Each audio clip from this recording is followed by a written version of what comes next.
All right, so in this problem, we've got two resistors in series and also two capacitors in series. It's asking us for the current in the circuit a long time after the switch has been closed. And then also it's looking for the charges on the capacitors. So I'll combine the resistors into what I'll call Req, and then I'll combine the capacitors into CEQ.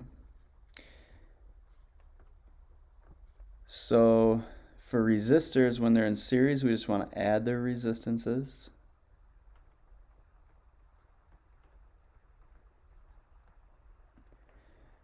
And then for capacitors in series, we want to use this formula.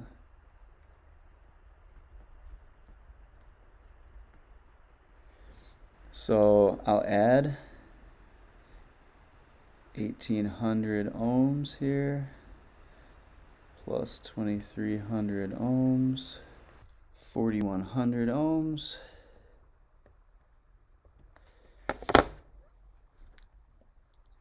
And down here we'll have 1 over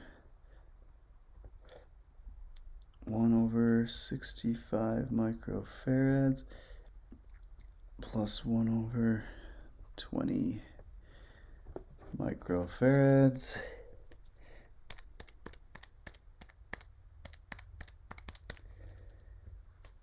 $15.3 microfarads.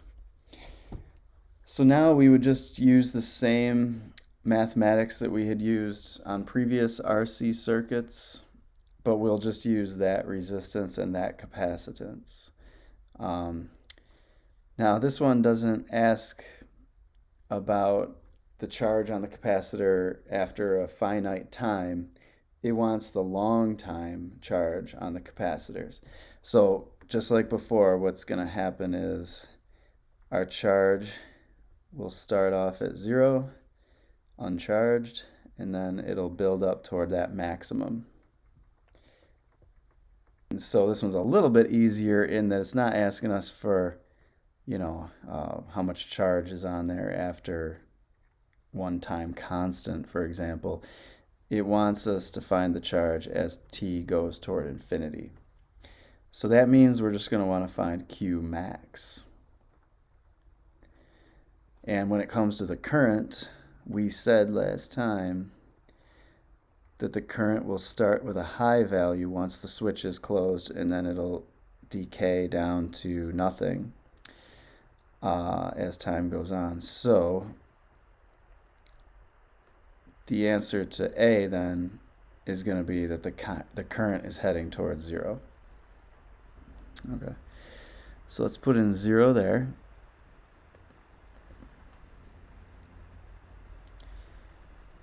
And for the charge, we'll just use the idea that Q max will equal CEQ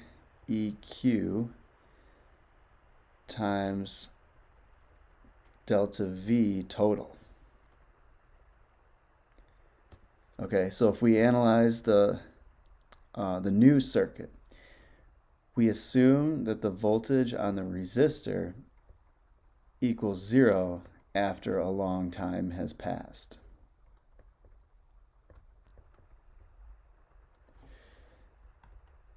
Okay, that means that the voltage across the capacitor, VC, has to equal the voltage of the battery. So we're going to want 5.5 volts on there. A long time after the switch has been closed. And we just want to plug into this formula. Q max equals 15.3 microfarads times the 5.5 volts. I'm getting 84.1 microcoulombs. Now you can go and individually analyze each element because they're saying what'll be the charge on these two capacitors. But yeah, this will be our final answer now. These are capacitors in series, so they have to share the same amount of charge on both.